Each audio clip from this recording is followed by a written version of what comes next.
We wrap up a massive recruiting June for Michigan State football. 3 Michigan State Spartans are off to the NBA, and then some NIL news to send you off into the rest of the week on Locked On Spartans. Let's do it.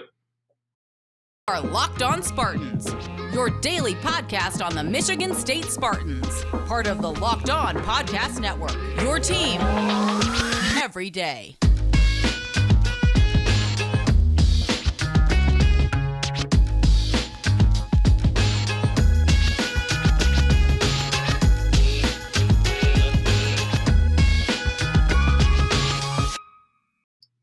Look at it. Look at this. It's you. The greatest people I know, listeners and viewers of Locked On Spartans. How on earth are you doing on this beautiful, Sunday night if you're watching on YouTube, or Monday if you're listening to the podcast, or heck, if you even save this episode and you're watching on a random Thursday, whatever day or time you are watching or listening, thank you so much for starting your day with Locked On Spartans. That's right, your team.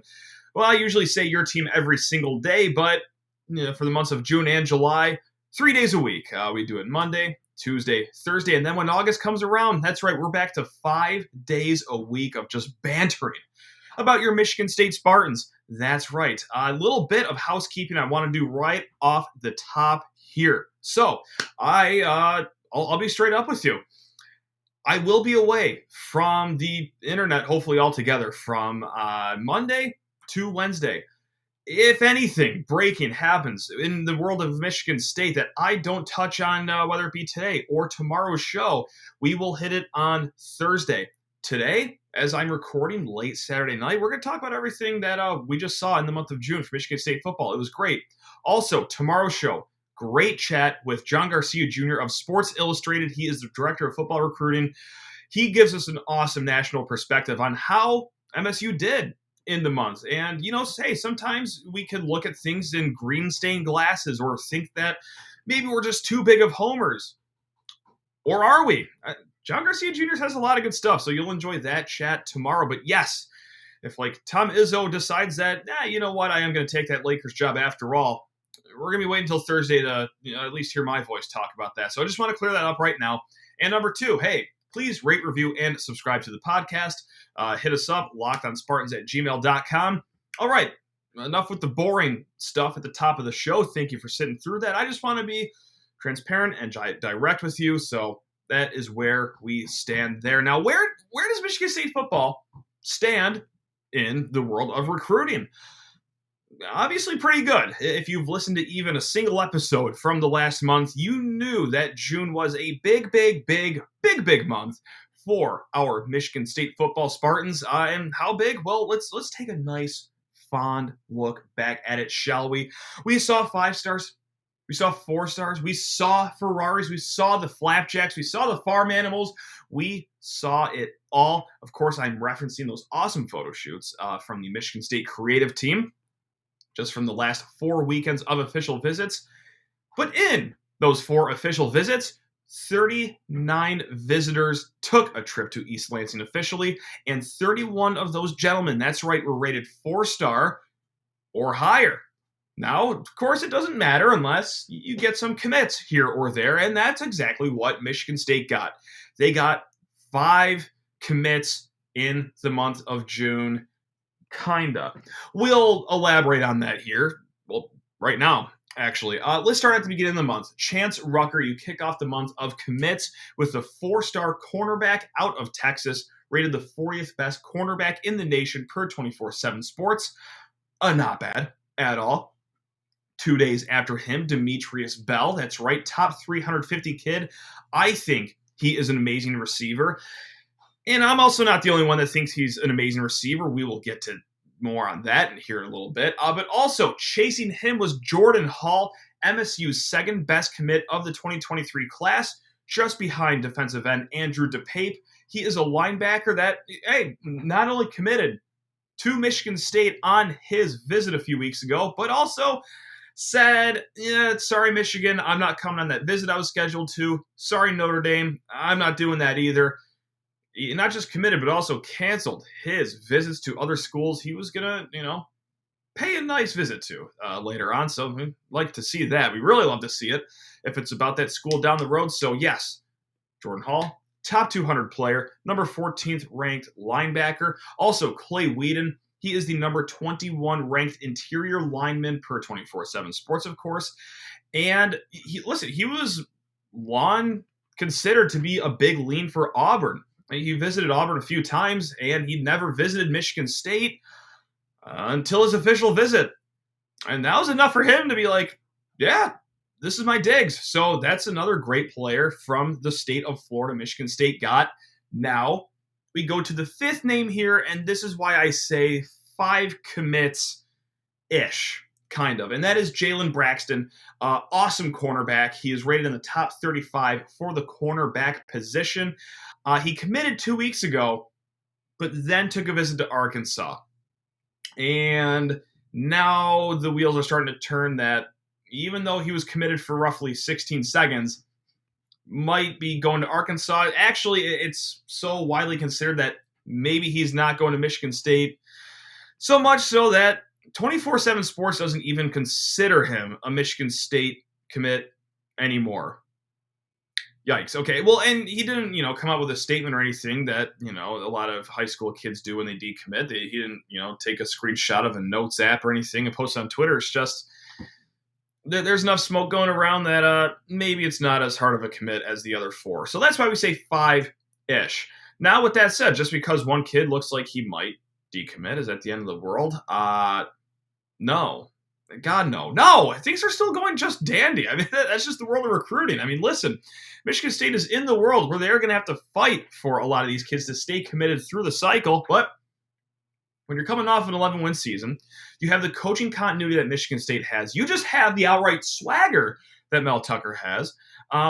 It's going to help keep some of these, if not most, if not almost all these commits, fine. So, no, the sky is not falling by any means.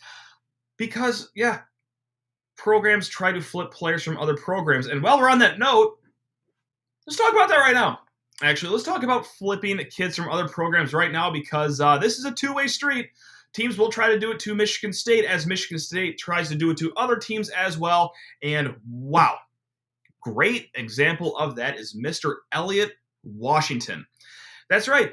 That's a name you might know already because we've talked about him here and there. He is a Alabama commit, but then a few weeks ago had an announcement that was pretty much a decommitment from Alabama. He essentially said, I'm going to go on all my official visits, take in the process, see what place is best for me, which is what you should do as, you're a pretty elite high school athlete. So that's what he said, and he came up to Michigan State, but one weekend after he was originally supposed to.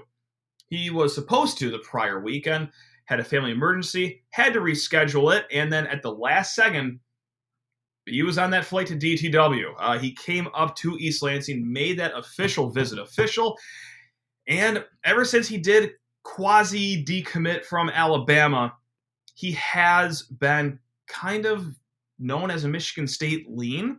So if a flip is going to happen, maybe it happens soon. Who's to say? I'm not to say, but there is some smoke, especially with the recruiting experts, especially those fine people at 24/7 Sports. I'm talking Justin Thin, Corey Robinson, Stephen Brooks, the guys that really know their bleep. So, yeah, listen, if they can get Elliott Washington to flip from Alabama, you're getting a 4-star safety, the number 6 rated safety in the nation, and a guy that's a track star in Alabama, too. So, speaking of Alabama, actually, that's right. Yeah, we're going to shoot some locked on rolling tide here at the end of this first segment because there's some connections here. And the first one is, as we recap the month of June recruiting, the biggest fish out there is going to be Samson Unkalola. That is the offensive tackle, number 2 rated offensive tackle in the country, 5-star kid from Massachusetts. And by all means, seems like it's down to Miami, Alabama, and MSU. Yes, there is still, obviously a lot of time left, and he can add any school that he wants to that mix. I mean, God, he's only desired by every single school in the nation. But yes, that is what it is down to. Looks like Alabama could be a tough team to beat. Go figure. I'm not breaking any news there. And Miami's got some nice recruiting traction down there as well. So it's a fun one. We do talk about Samson Okunlola with John Garcia Jr. in tomorrow's episode, and he listen, he's not saying MSU is a lock by any means, but like he is giving them a fair fight here. So a lot of good stuff from John Garcia tomorrow. And also, yeah, we're going to bring up a third name when it comes to MSU/Alabama, as you do. Demetrius Bell. Yes, the wide receiver that we just talked about. I said I love his game. And unfortunately, so does Nick Saban. Nick Saban likes his game as well, as Demetrius Bell did pick up an Alabama offer. Now, is there plans to visit?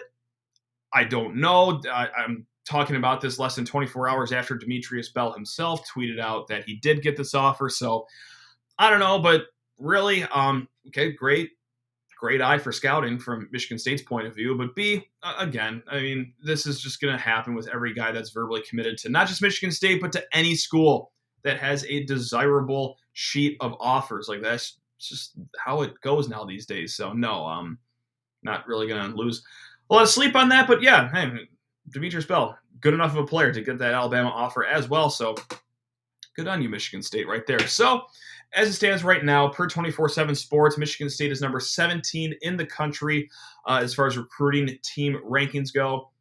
A lot of game left. We talked about this with Colton last week that he suspects it'll be in the 11 to 15 range.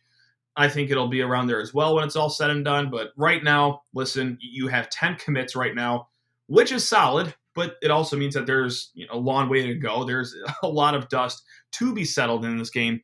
But what I do like here is that of the 10 commits, 7 of them are 4 stars. Bang. How about that? And speaking of 4 stars, really quick, Peyton Kirkland.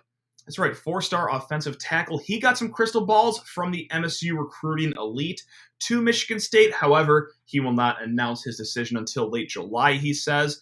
And it's kind of been not assumed, not known, but whatever 2 notches below either of those words are, that Miles McVay and Peyton Kirkland could be a package deal as well. Miles McVay, just like his friend Peyton Kirkland, is also a 4-star offensive tackle. He is from East St. Louis, Missouri. So you both of those guys, that would be figuratively and literally a big splash in the recruiting world for Michigan State. So here we are. That was June. I'm a little dizzy. That was crazy because we've never seen a month of recruiting like that in East Lansing. No exaggeration needed. So wow, as we coast into July here, what are we going to talk about the rest of the month? Please, come on. We got all sorts of stuff to talk about. And we're actually going to switch sports here in a hot second. That's right. We're going to talk about what happened Thursday night and early Friday morning, too, when it comes to NBA stuff. I just got to talk your ear off really quick about BetOnline. That is right. It's the #1 sports betting site for you. Yeah, guys, NBA's over. I'm as sad as you are. NBA draft is over. NFL is months away from starting, but that's not going to stop BetOnline from getting some great lines out there, some great futures, some great props for NFL, for some college football, for the rest of the MLB season. Hey, PGA is still going on. Don't forget about that. Come on now. So BetOnline, guys, they are your #1 source for all your sports betting needs and info. Find all the latest sports developments, league reviews, and news, including this year's Major League Baseball season, because, like I've said 100 times, BetOnline is your continued source for all your sports wagering information, including live betting, esports, and scores, and BetOnline.net remains the best spot for all your sports scores, podcasts, and news this season.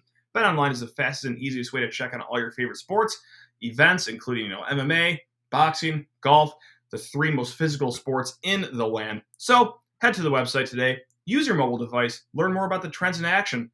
That's right, it's at BetOnline where the game starts.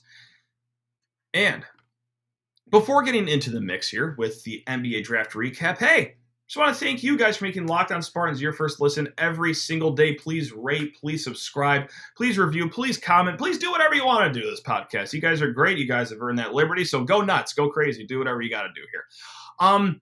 Let's talk about some Spartans in the NBA because we heard 3 names, not necessarily get their names said at the NBA draft, but we saw the 3 names in the mix here after a fun NBA draft. And I say fun because I'm a Pistons fan and I love how that turned out. But this isn't Locked On Pistons. This is Locked On Spartans here. So let's talk about, well, the guy who we all expected to get drafted. It was just a matter of where he was going to get drafted, not just team, but also pick. Max Christie, was mock draft anywhere between, I think, 25 was the highest I saw him, all the way down to like 48 was the lowest I saw him. But he goes to the Lakers. He goes to the Lakers, which was the 35th pick overall. So that's solid. That's right in the middle, and obviously a storied franchise. Probably better to go to a team like the Los Angeles Lakers than, I don't know, some podunk team like Orlando Magic. I don't have to tell you that, but let's also be honest here that this whole saga just is mystifying to me. Like the pick itself from the Lakers' point of view was just as confusing as the whole Max Christie leaving Michigan State thing has been too. So this is just a big cloud of confusion for me at least. And what I mean by that is, of course, I'm going to elaborate here, is that, yeah, it was kind of confusing that Max Christie left Michigan State. You guys have known my opinions on this if you've listened to previous episodes when we talk about this topic. I'm sure odds are you feel the same way, because I feel like the majority of Michigan State fans are in this boat, but probably could have benefited from what I call a Gary Harris year. And what I mean by that is a second year where you work on a lot of things, get yourself up to the top 15, top 20 of the draft. But instead, he leaves. Kind of a head scratcher there. And I got to say, listen, I'm not going to claim to be an NBA expert, especially when it comes to the Los Angeles Lakers, but hear me out here. Kind of confusing that the Lakers, which seem with LeBron in his complete, absolute end of the twilight of his career, and Anthony Davis, who gets hurt every 14 seconds, kind of seems like a win now organization. Really not a lot of time to just take a project on, especially if you have only one pick in the entire draft and you take on, a project in Max Christie. I digress. And I love this quote too from Lakers GM Rob Pelinka. And it also makes me feel a little better. I think it's going to make you feel a little better that, no, it's not just us state slappies saying that Max Christie could have come back for a second year and benefited at Michigan State. The Lakers GM himself all but said the same thing too. Rob Pelinka, quote, "We really think he's a guy that if he would have chosen to go back to school, you're talking about a guy that could have easily been in the top 20, top 15 of next year's draft. So to be able to get a player like that and develop him with the 35th pick is rare, and we are really proud." Okay, that's a good way to spin it, but again, I don't necessarily think the Lakers are a team that can just sit around and wait for something to pan out 3 years from now. But again, that's just mine and a lot of people's opinion. Who am I kidding? It's a lot of people's opinion. I'm not going to act like I'm saying any hot takes here. This is pretty widely known. And a guy that knows a lot of his stuff, as most people that write for The Athletic do, Sam Vecini, great NBA guy to follow, says, quote, "Christie is a project, pure and simple. A team's evaluation of him comes down to where it is organizationally with its roster spots and how confidently it feels about developing his frame over the next 2 years. He will not be effective as a rookie." Not a ringing endorsement right there. No doubt about that. But you know what? I'm going to turn a page here and I'm going to talk about the positives of this landing spot with, Max Christie, the Lakers, all that fun stuff. And look, Max Christie did test as one of the quicker players in the draft. The guys that went through the combine, he was very good laterally. He was very good end-to-end of the court. So, yeah, you do get a quick player. Now, can his legs survive a season that long? Yeah, I don't think he's going to be logging 30 minutes a night like he was at Michigan State. And with that said, too, he is a good defender. He was always, maybe not always, but more times than not, I think that's fair, against the other team's best wing player. And look, I've talked up and down about his jumper. Not great numbers. South of 30% in Big Ten play, not good. But it's not like he has a Charles Barkley golf swing of a jump shot. It is a good looking shot. There's no hitch there. It's not going to have a complete overhaul to get his three-pointer where it has to be. So maybe that is going to be an easier reclamation project than others, like me, even myself, might lead on to believe. So it's a fascinating situation that Christie's in right now, because you might just say automatic G League for him. And that's very possible. He goes down to I think the South Bay Lakers, I believe is what they're called. But we are talking about a team with some roster limitations, and I don't think they're doing too well against the cap. So, like, who else can they really add? Now, am I saying that Christie's going to be logging, 28 minutes a night? He'll be starting 41 games for the Los Angeles Lakers? No, but like he might be that guy at the end of the bench, 9th guy, 10th guy, 11th. More than we ever thought that he would as a rookie coming out of state after that season. So, as we move on to the other two gentlemen that are going to be fighting for a spot in the G League or the NBA, Gabe Brown, Marcus Bingham. They both signed Exhibit 10 deals. Gabe Brown with the Oklahoma City Thunder and Marcus Bingham to the Dallas Mavericks. And I know what you're thinking. What on earth is an Exhibit 10 deal? That's a great question. Essentially, long story short, it is a 1-year minimum salary contract. It's a training camp invite, essentially. Not guaranteed money or anything like that. Each team gets 6 of these. So, OKC burnt one of their 6 on Gabe Brown. The Mavs burnt one of their 6 on Marcus Bingham. So, as Summer League in Las Vegas starts on July 7th, this is going to be it. This is what these guys are fighting for, is a 2-way contract in the NBA, split time between the G League, the NBA, maybe just get a straight-up G League spot. Whatever it is, needless to say that these guys are going to be fighting for spots in the G League or the NBA, which is that's great. I think maybe there's a good handful of people that take making the G League as some bad thing, but no, that's great if you're good enough professionally to get there. But let's take it one step further. What are the odds of actually carving out somewhat of a roster spot on these NBA teams? Maybe it's not overly far-fetched. Again, I don't think the odds are outstanding, but I think there is a spin zone with some honesty behind it that we could talk about for these guys. Like Gabe Brown, look, solid shooter, really good shooter. And when he's hot, my God, he's hotter than a $3 pistol. And you can carve out a role in the NBA for being good at some things, but elite at one. And being a catch-and-shoot 3-point specialist, solid defender on the other end, good athlete, there's room in the NBA for that.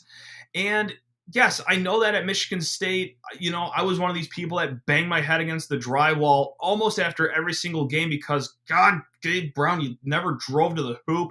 You never absorbed contact. Why can't you just dribble through track?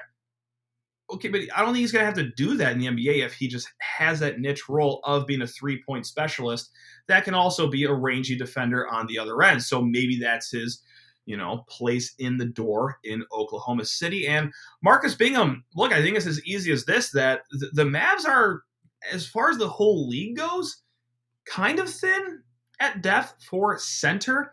And I mean, if it's going to be the Marcus Bingham that we saw at the end of the season from the Big Ten tournament on, I know that's a microscopic sample size, but man, if you can get him to lock in, he's got the frame. He can extend his offensive game a little bit. So maybe. So that's where we sit with Gabe Brown, Marcus Bingham, Max Christie. Obviously going to be rooting for these guys here as they, start their NBA journey July 7th in Las Vegas in the Summer League. So yeah, that'll be a fun one to watch for all 3 of those guys. And also really quick, I did look at 2023 mocks. I looked at one in particular on yahoo.com. No state players there, and really no Big Ten players in the first round of the 2023 NBA mock draft. The only guy that made Yahoo's first round 2023 NBA mock draft from the Big Ten is Iowa's Chris Murray, and they had him as the 29th overall pick. And listen, if Amani Bates ends up going to Michigan, that'll be the other guy that's in a mock draft, and you would be 20th overall, which is great decision picking against Michigan State and the Hall of Fame coach. That move to Memphis really worked out well for you there. Can't wait to see where the next move goes. Anyway, we will switch it up here in a hot second. We'll hit the football field again because there's some fun NIL news here. It's got to take a quick break if you're listening to the podcast right now to go through some quick ads. But hey, if you're on YouTube, let's get into it right now. So we'll clean up the end of this show with some MSU NIL news. And of course, there's NIL deals all over the place, just nationally with Michigan State.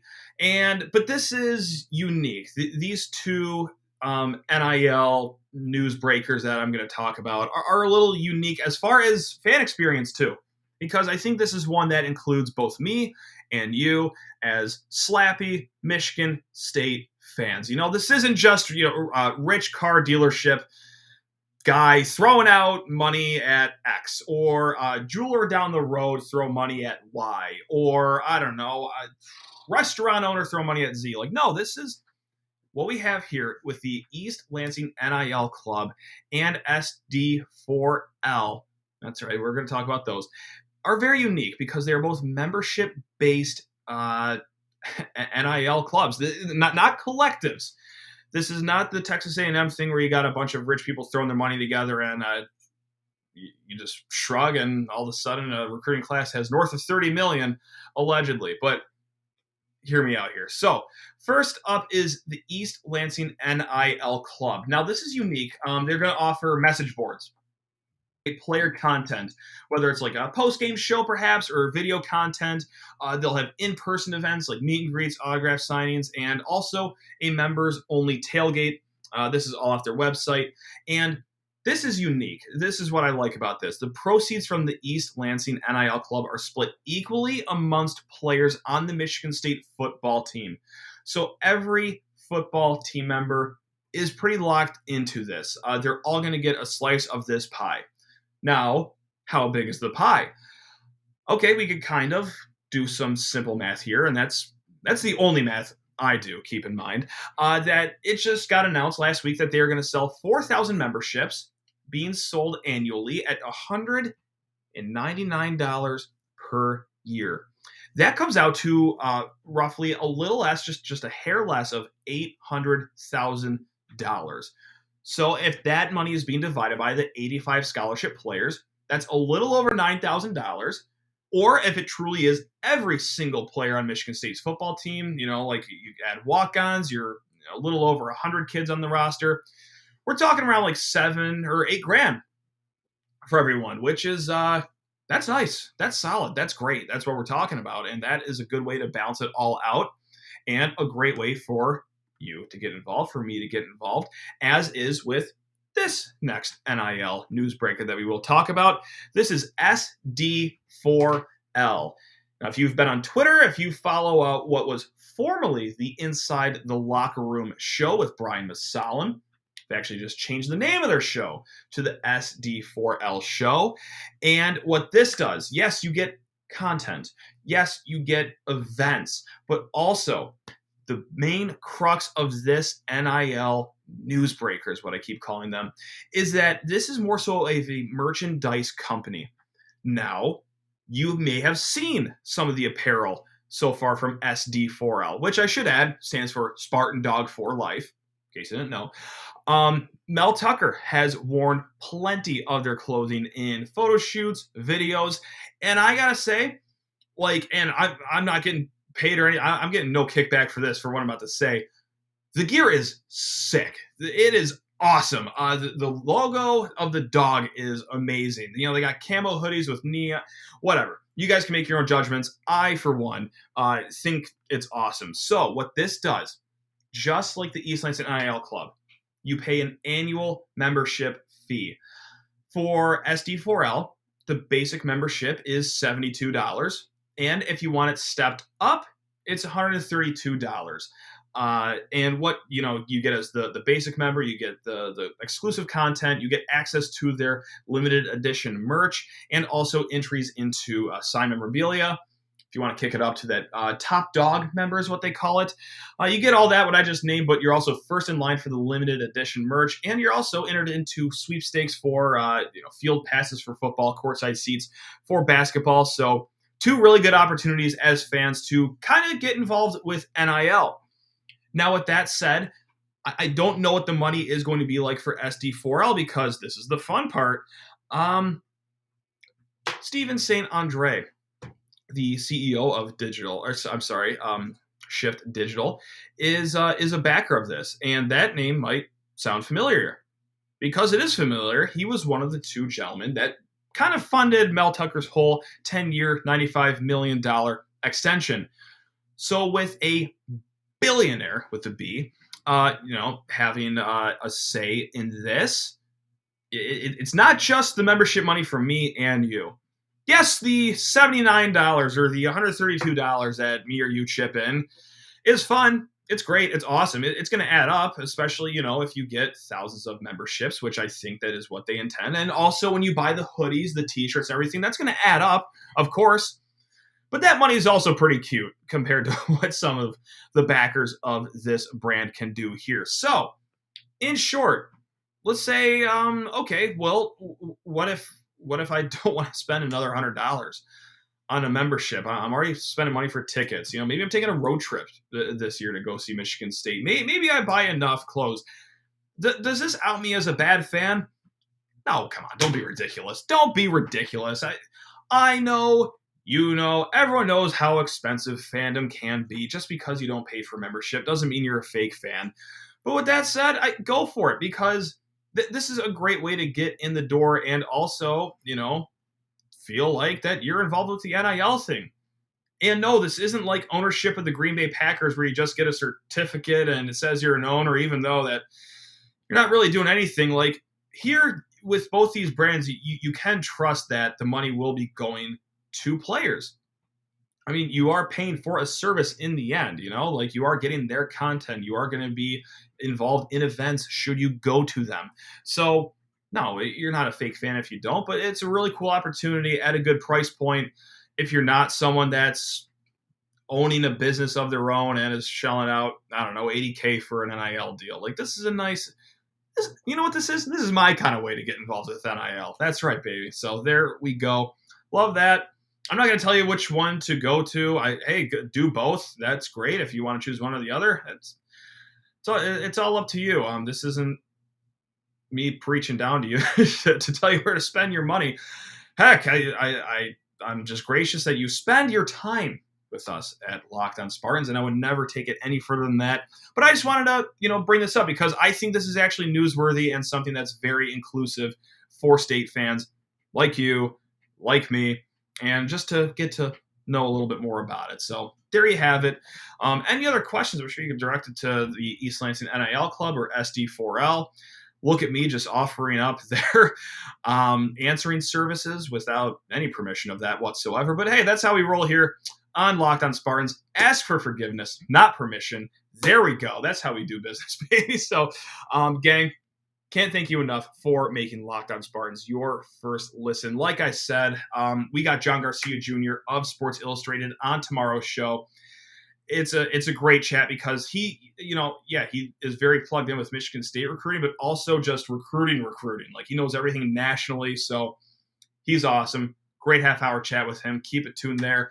Again, any questions? LockedOnSpartans@gmail.com. Hope you guys enjoy the rest of your week. I cannot thank you enough for making Locked On Spartans your first listen every single day. Love every single one of you. Let's go. Go Green.